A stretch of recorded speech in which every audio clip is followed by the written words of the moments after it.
Hello guys, pag-usapan lang natin ang breaking news. Ayon kasi sa balibalita, OMG, Catherine Bernardo spotted ang kilig dahil sa kwento ng bagong serye dahil mas kinikilig pa siya kesa sa fans. Kita niyo naman si Catherine Bernardo.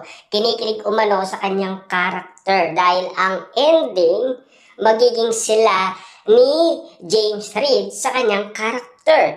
Tila mas kinikilig pa siya kesa sa mga fans dahil alam niyo naman siguro, mas nakikita si Catherine Bernardo na mas kikiligin pa siya dahil sa kanyang eksena na talagang kapansin-pansin na talagang grabe yung kilig at ngiti ni Catherine Bernardo. Kapansin-pansin nga naman kasi, lalo-lalo na spotted, pinag-uusapan, pinagkakagulahan at pinagpepestaan ng karamihan. Kita niyo naman si Catherine Bernardo. Super busy yan, kaliwat kanan, na alam niyo naman siguro, super dami ng kanyang endorsement. Dumami ng dumami ang kanyang endorsement dahil sa Iwalayan Katniel. Naging boom ang kanyang pangalan ng dahil sa Iwalayan.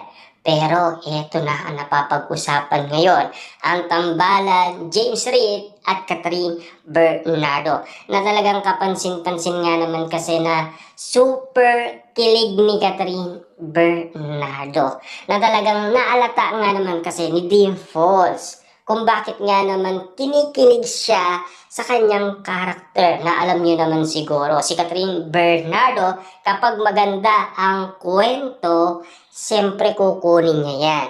Kasi alam niya na mas kikiligin siya at kikiligin din ang mga fans, lalo-lalo na ang mga netizens. Alam niyo naman siguro ang mga bagay na napapag-usapan patungkol umano sa kiligan.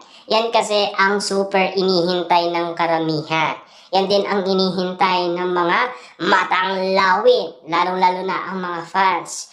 Pero alam niyo naman siguro sa ganitong sitwasyon, hindi pa rin nawawala ang iba't ibang batikos kay Catherine Bernardo at James Reid. Lalong-lalo na kasi sa tagal-tagal ng panahon, back-to-back silang dalawa na magsasama sa iisang serye. Kasama pa umano si Maja Salvador.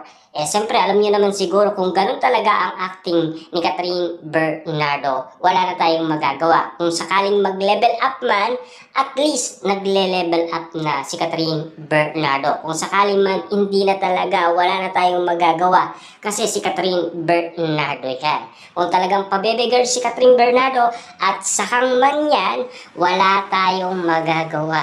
Kasi yan ang isang Catherine Bernardo.